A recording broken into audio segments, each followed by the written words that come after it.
राधे राधे जी। कैसे हैं आप सभी लोग? आप सभी लोग स्वस्थ होंगे, कुशल मंगल होंगे।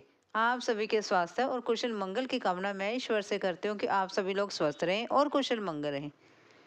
चलो आज हम बात करते हैं नई नवेली दुल्हन की। जब एक दुल्हन शादी के बाद ससुराल में जाती है, उसके ससुराल में जब रसोई का पहला दिन होता है, तब उसकी दशा कैसी होती है। एक तो आजकल जो बच्चे हैं और जो बच्चियां हैं, सभी जॉब करने वाली हैं, नौकरी चाकरी करने वाली हैं। और नौकरी चाकरी के साथ साथ घर की व्यवस्था देखना, रसोई की व्यवस्था देखना बच्चों के लिए बहुत ही मुश्किल का समय होता है। और शादी के बाद पहली रसोई तो और भी मुश्किल है, जिसमें वह इस मुश्किल में रहती है, इस नर्वस में रहती है कि ना जाने उससे क्या गलती हो जाए। सास ससुर से, सभी घर वालों से उसे डांट पड़ेगी। चाहे आज का समय बदल गया है, आज का युग बदल गया है, क्योंकि सभी जो सास ससुर हैं, जो घर के हैं, उन सभी को पता है कि बच्चे नौकरी चाकरी करने वाले हैं। अगर उनसे कोई गलती हो गई है तो कोई कुछ नहीं कहता, लेकिन फिर भी एक डर के कारण, एक डर से वह रसोई संभालती है। जो उसकी रसोई का पहला दिन है, वह तो उसके लिए बहुत ही मुश्किल से भरा होता है। और आप सभी जानते हैं, पहले दिन उसे नाना प्रकार का भोजन बनाना होता है। और जब रसोई में वह खाना बनाती है, तो वह यही सोचती है कि मैं क्या पकाऊं और क्या ना पकाऊं। और यह भी सोचती है कि ना जाने मुझे भोजन में नमक मिर्च या कुछ गड़बड़ ना हो जाए, ना जाने घर वाले टमाटर मिर्च मसाला कैसे खाते हैं। यह सभी सोचते सोचते वह घर की व्यवस्था करने लग जाती है। और जब शादी के बाद पहली रसोई बनाती है, तो जब रसोई में से मलाई दही चीज़ें गायब होने लगती हैं, तो सास को और भी गुस्सा आता है कि ना जाने मलाई और दही कहाँ चली जाती है। लेकिन वो ये नहीं समझ पाती है कि जो खाना इतना स्वादिष्ट बनता है, जिस खाने की इतनी अच्छी और इतनी मुलायम मखमल जैसी ग्रेवी बन रही है, वह मलाई और दही से बन रही है। वह यही सोचती है, क्या शायद जो नई नवेली दुल्हन आई है, शायद वही चट कर जाती है। क्योंकि देखो, जब सास ने अब तक घर संभाला है, उसने मलाई और दही को भी संभाला है, तो उसे पता होता है कि घर में कितनी मलाई और कितनी दही किस प्रकार से बचती है या नहीं बचती है। तो जब वह दुल्हन के आने के बाद वह सिस्टम खराब होने लगता है, तो वह ये तो सोचेगी शायद वही नई नवेली दुल्हन है, वह मलाई और दही खा जाती है, शायद गड़बड़ हो रही है। और इसी के लिए मैं आज का आपको कुछ ऐसे टोटके बता रही हूँ, जिसके जरिए आप भोजन को बहुत ही स्वादिष्ट तरीके से बना सकते हैं। चलो, मैं आपको पहला टोटका ये बताती हूँ कि अगर आपकी दाल सब्जी में नमक मिर्च तेज हो जाता है, अगर आपकी दाल में नमक मिर्च तेज हो गया है, तो उसमें आप एक आलू धोकर, छीलकर, उसे 2 टुकड़ों में या 4 टुकड़ों में काटकर दाल में छोड़ दें। वह जो आलू है, वह नमक और मिर्च को ऑब्जर्व कर लेगा, उसे सोख लेगा। और आप उस दाल को परोसने से पहले निकाल लें। इसके आपकी दाल में नमक मिर्च कम हो जाएगा। और अगर आपकी सब्जी की ग्रेवी में कहीं नमक मिर्च तेज हो जाता है, तो उसमें आप मलाई को मिक्स कर सकते हैं, जिसकी आपकी जो ग्रेवी है वह भी मुलायम हो जाएगी और नमक मिर्च भी कम हो जाएगा। अगर आपके पास मलाई नहीं है, तो आप दही को भी मिक्स कर सकते हैं, लेकिन शर्त यह है कि दही को अच्छे से फेंट लिया जाए। अगर आप बिना फेंटे दही को मिलाएंगे, तो उसकी जो दाने दाने हैं वह सब्जी में नज़र आएंगे, जो कि देखने में अच्छे नहीं लगते हैं। आप दही को अच्छे से मैश करें, फेंट लें, फिर उसे सब्जी में मिला लें। एक तो सब्जी की जो ग्रेवी है वह अच्छी हो जाएगी, जायका भी बढ़ जाएगा और स्वाद भी उसका दुगना हो जाएगा। और भी कई सारे तरीके हैं। अगर आपकी दाल सब्जी में घी ज़्यादा पड़ गया है, वह तो आप चम्मच की सहायता से या करछी की सहायता से उतार सकते हैं। आराम से धीरे थमे हुए हाथों से आप उस घी को उठा सकते हैं चम्मच की सहायता से। और भी अगर आप आटा गूंदते हैं तो आप उसमें थोड़ा घी या थोड़ा दूध डाल लें, तो आपका आटा जो है मुलायम बनेगा और रोटी भी मुलायम बनेगी।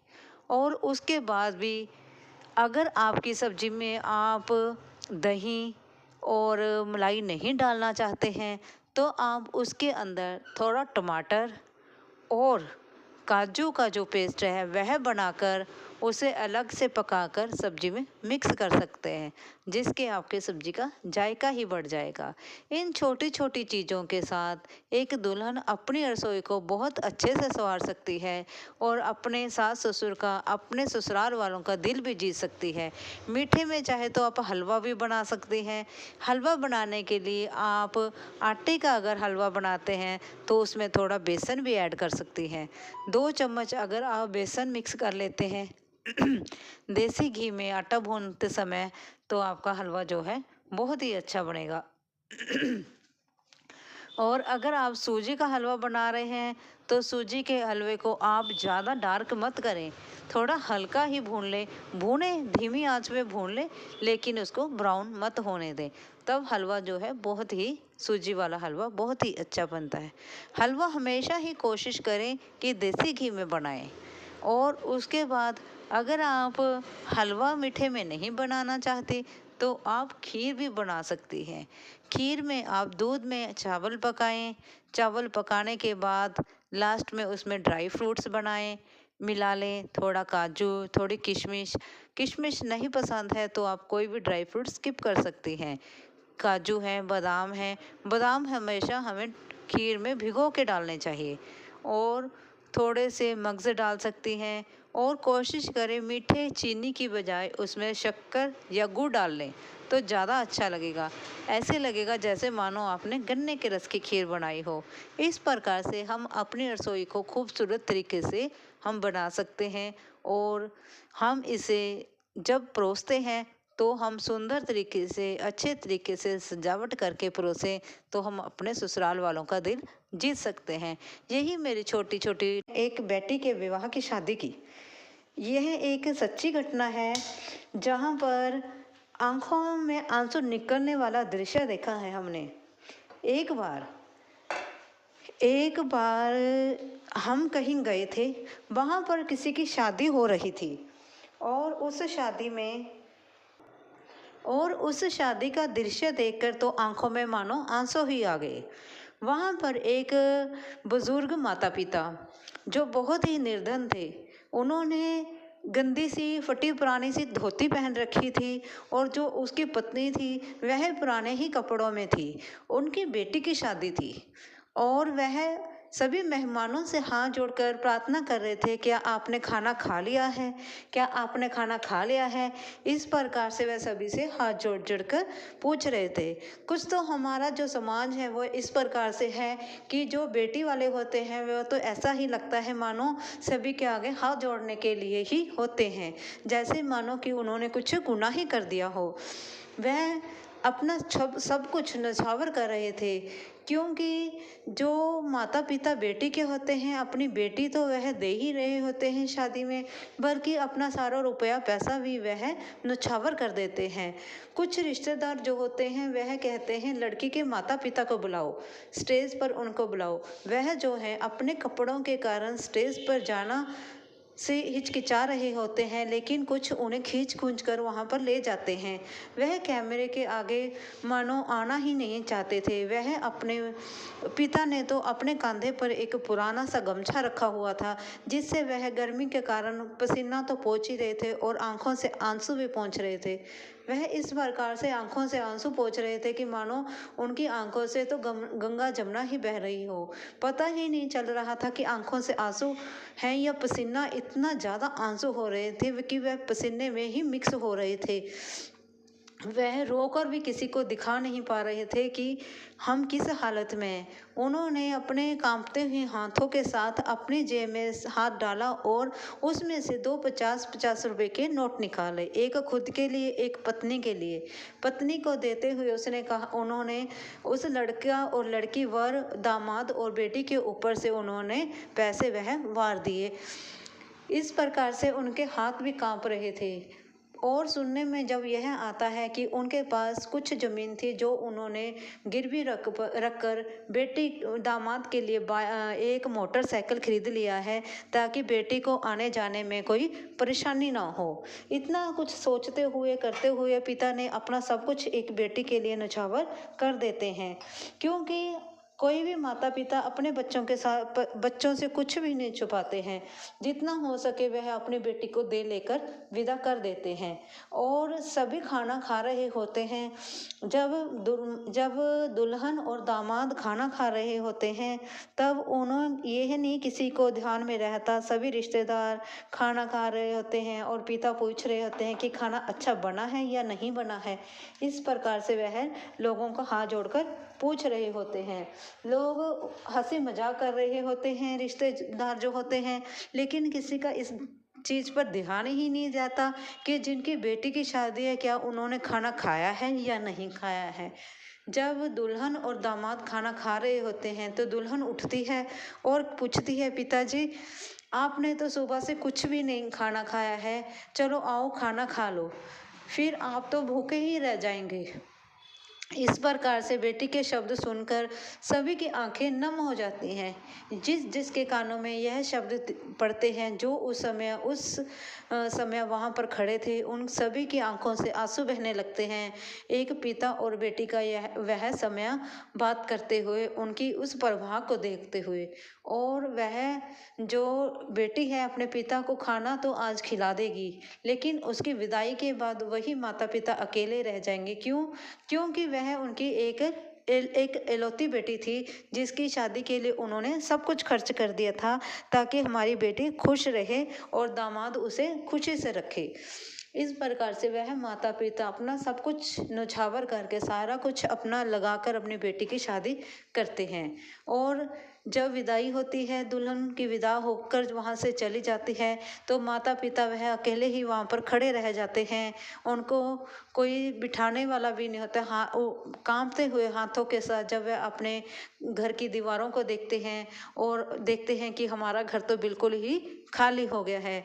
कुछ समय ऐसा ही बीत जाता है। फिर एक दिन मैं वहाँ से गुजरती हूँ तो मैं देखती हूँ कि वही माता पिता पिता जो चारपाई पर लेटे हुए हैं, आसमान की तरफ देख रहे हैं, और वह माता घर के एक कोने में बैठी दीवारों को ताक रही होती है। और उन्होंने एक खुंटी पर एक छोटी सी फ्राक लटका रखी होती है, जिससे देखकर ऐसा लगता है कि मानो वह उस फ्राक को देखकर अपनी बेटी को याद कर रही हो। इस प्रकार से वह समय देखकर तो उस दिन मेरी आंखों से भी आंसू आ गए थे।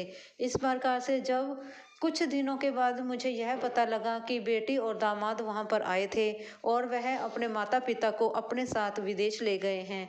यह सुनकर मुझे थोड़ी सतावना तो मिली कि उस बेटी और दामाद ने माता पिता के बुढ़ापे का सहारा बने और उन्हें वहाँ से अपने साथ विदेश में ले गए। लेकिन फिर भी मेरा मन नहीं रहा। एक दिन फिर मैं उसी गांव से, उसी गली से निकली और मैंने देखा वही खाली घर पड़ा है, वही दीवारें हैं और सब वह माता पिता अपनी बेटी के साथ चले गए हैं। और एक खुंटी के ऊपर वही एक छोटी सी फ्राक लटकी है जो सिर्फ घर में उस बेटी की याद दिलाती है। और उस घर में अब ना वो बेटी है, ना माता है, ना पिता है, सब कुछ उस घर से चला गया है। यह एक बेटी और गरीब माता पिता की कहानी है, जो कि उसी दिन गरीब हो जाते हैं जिस दिन वह अपनी बेटी की विदाई करते हैं। अगर आपको यह कहानी अच्छी लगी हो प्लीज़ लाइक और सब्सक्राइब जरूर करें। धन्यवाद जी। राधे राधे जी। कैसे हैं आप सभी लोग? आप सभी लोग स्वस्थ होंगे, कुशल मंगल होंगे। आप सभी के स्वास्थ्य और कुशल मंगल की कामना मैं ईश्वर से करती हूँ कि आप सभी लोग स्वस्थ रहें और कुशल मंगल रहें। आज हम बात करते हैं, इस विषय पर चर्चा करते हैं कि भगवान हमारी मुसीबत में किस प्रकार से मदद करते हैं, कि भगवान आते हैं या नहीं आते हैं। हम इस प्रकार से हम चर्चा करेंगे। चलो, एक बहुत ही पुराने समय की मैं आपको बात सुनाती हूँ। बहुत ही पुराने समय में कोई व्यक्ति था जो कि परेशान था। उसको नींद नहीं आ रही थी। वह सोना चाहता था, लेकिन उसे नींद आ ही नहीं रही थी। कुछ रात के 2-2:30 बजे का समय होगा। वह उठा और उसने अपनी गाड़ी निकाली और गाड़ी लेकर वह मंदिर की तरफ चल दिया। आप देखो कि जब भगवान मदद करते हैं, किस प्रकार से उसे नींद नहीं आई और किस प्रकार से उसने गाड़ी निकाली, और वह मंदिर की ही तरफ क्यों गया, कहीं और क्यों नहीं गया। वह व्यक्ति गाड़ी निकालकर मंदिर की तरफ गया और मंदिर में जाकर वह आराम से वहां पर भगवान के सामने बैठ गया। उसने क्या देखा कि वहां पर पहले से ही एक व्यक्ति बैठा था, जो कि बहुत ही परेशान था, जिसकी आंखों से दर्द झलक रहा था और चेहरे पर परेशानी झलक रही थी।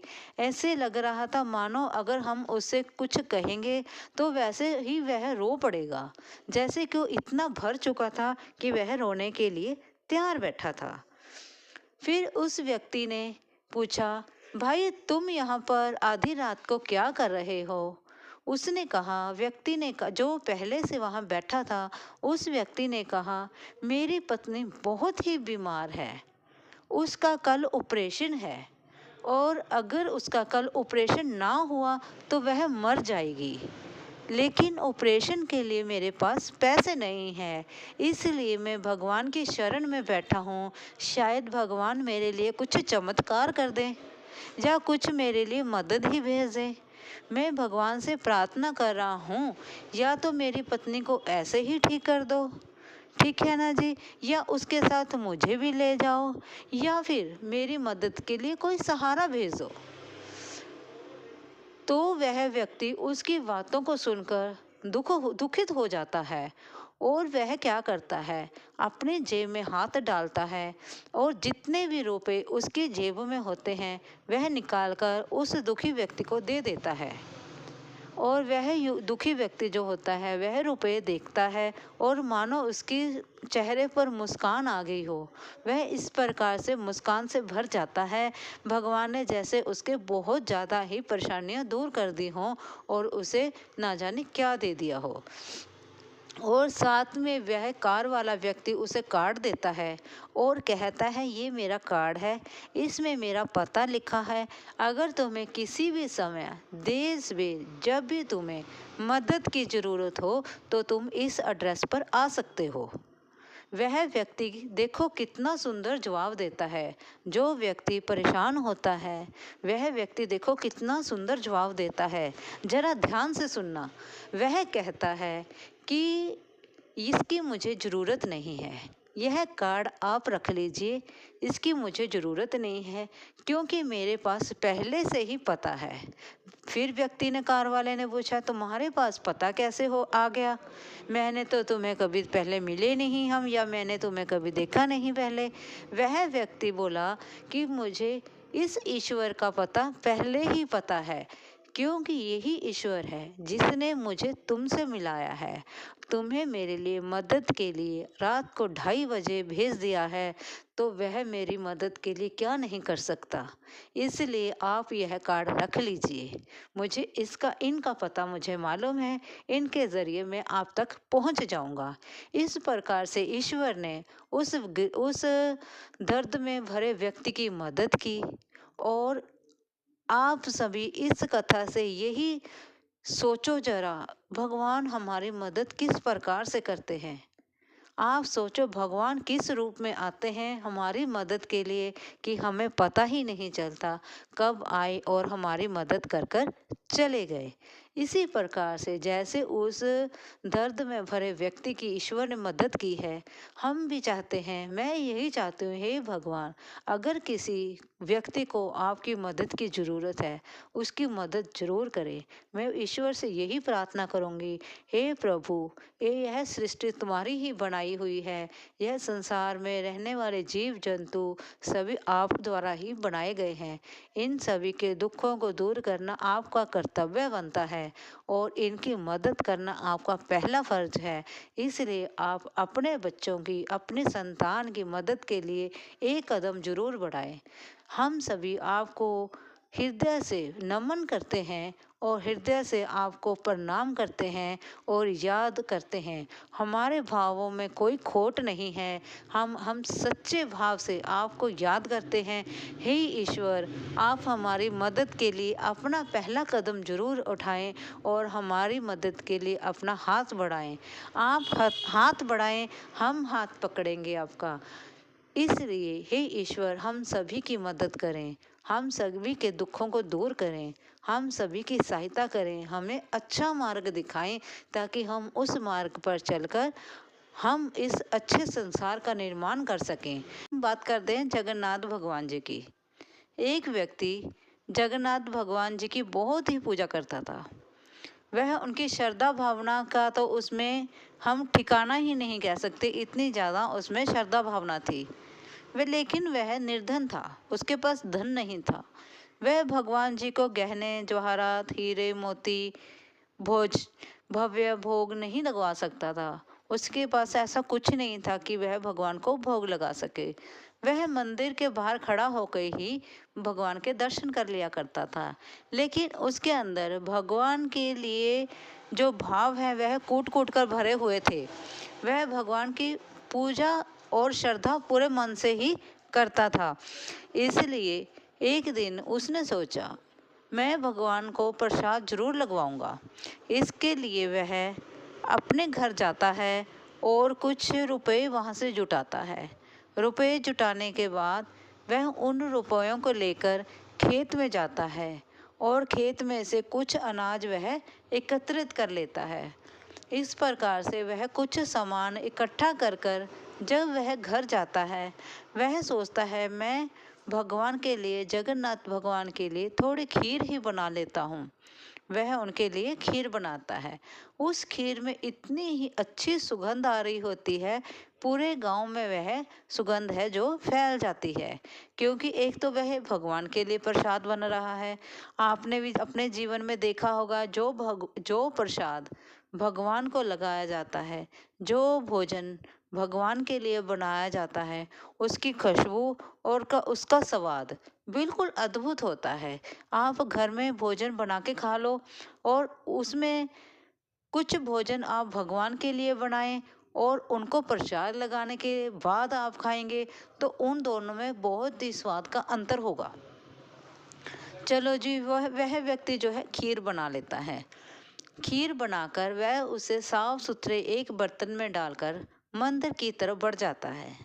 जब वह मंदिर जा रहा होता है, तब रास्ते में उसे एक बहुत ही कमज़ोर वृद्ध व्यक्ति मिलता है, जो कि उसे कहता है, बेटा कुछ खाने के लिए दे दो, मैं काफ़ी दिनों से भूखा हूँ। और वह देखने में भूखा और बहुत कमज़ोर भी लग रहा था। वह व्यक्ति जो है वह सोच में पड़ जाता है कि यह भोजन तो मैंने भगवान के लिए बनाया है, क्या मैं इसको दूं या ना दूं? यह तो ईश्वर के लिए है। वह सोचता है।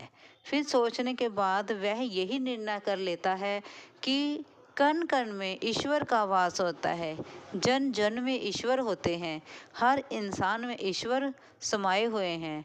क्यों ना मैं इसमें से थोड़ी सी खीर इसे खिला दूं, क्योंकि इसने काफ़ी दिनों से भोजन नहीं किया है और इसकी दशा भी अच्छी नहीं है। वह क्या करता है, उस खीर में से आधा हिस्सा जो है उस व्यक्ति को खिला देता है। उस व्यक्ति को आधी खीर खिलाने के बाद वह जो बची हुई खीर है वह ईश्वर के लिए, वह जगन्नाथ जी के लिए लेकर मंदिर चला जाता है और वहाँ जाकर पुजारी जी को कहता है कि हे पुजारी जी, आप भगवान को मेरा प्रसाद लगवा दीजिए।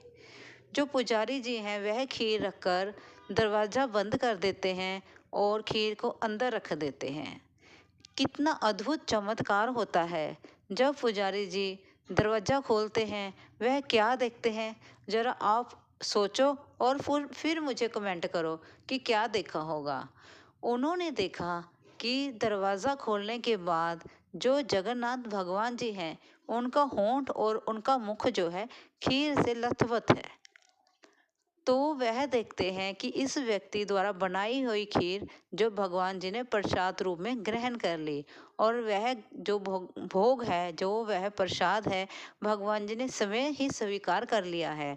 इस चीज़ का रोला पूरे गांव में चला जाता है। पूरे गांव में यह वह बात जो है फैल जाती है कि इस निर्धन व्यक्ति की जो प्रसाद है, खीर है, वह भगवान ने स्वयं खा ली। सभी लोग उसके पास एकत्रित होकर चले जाते हैं। कहते हैं कि आपने ऐसा खीर में क्या डाला था, ऐसा आपने क्या किया है कि भगवान ने आपका प्रसाद खाने के लिए स्वयं आना पड़ा। उस व्यक्ति ने ऐसे कहा, जवाब दिया कि मैंने तो उन्हें सिर्फ भोजन ही दिया था, एकमात्र साधारण सी खीर ही बना के दी है। वह तो भगवान की कृपा है जो उन्होंने मेरा प्रसाद ग्रहण किया। इसी प्रकार से भगवान ने सपन में आकर उस व्यक्ति से कहा कि मैंने तुम्हारा प्रसाद जो हो उसी समय से स्वीकार कर लिया था जब तुमने उस निर्धन व्यक्ति को, उस वृद्ध व्यक्ति को, भूखे को भोजन खिलाया था। क्योंकि मैं हर कण कण में वास करता हूँ। वह कोई वृद्ध व्यक्ति, आम व्यक्ति नहीं था, वह मैं ही था जो तुम्हारी परीक्षा लेने के लिए आया था। इस कहानी से भी हमें यही शिक्षा मिलती है कि कण कण में ईश्वर बसते हैं और जन जन में भगवान बसते हैं। हमें किसी न किसी की मदद जरूर करनी चाहिए। जब हम किसी दूसरे की मदद करते हैं तभी भगवान हमसे प्रसन्न होते हैं। तभी तो भगवान कहते हैं ना कि मैं जन जन में वास करता हूँ। आप हर जन की मदद करें, जिसको मदद की ज़रूरत है उसकी मदद करें, क्योंकि भगवान को आपके हीरे मोती जवाहरात नहीं चाहिए। वह तो यही कहते हैं कि इस पूरी सृष्टि में जो जन है उन्हें बनाने वाला मैं हूँ। अगर आप उनकी मदद करते हैं तो समझो कि आपने मेरी सेवा की है। इसलिए इस छोटी सी कथा पर कुछ विचार करें, और अगर आपकी मदद की ज़रूरत किसी को है तो उसकी मदद करें। बस मैं तो सिर्फ यही कहना चाहती हूँ कि आपके आसपास में अगर किसी को आपकी मदद की ज़रूरत है, आपकी ज़रूरत है, अगर किसी को पैसे की ज़रूरत है, 5-10 रुपए, कुछ रुपए उन्हें दे दें ताकि उनका थोड़ा खाने की व्यवस्था हो जाए। अगर आप पैसे नहीं दे सकते हैं तो कोई बात नहीं है, आप जिस तरीके से उसकी मदद करना चाहते हैं या कर सकते हैं तो उसकी मदद ज़रूर करें। बस मैं यही कहना चाहती हूँ। अगर आपको मेरी वीडियो अच्छी लगी हो प्लीज़ लाइक और सब्सक्राइब ज़रूर करें। धन्यवाद जी।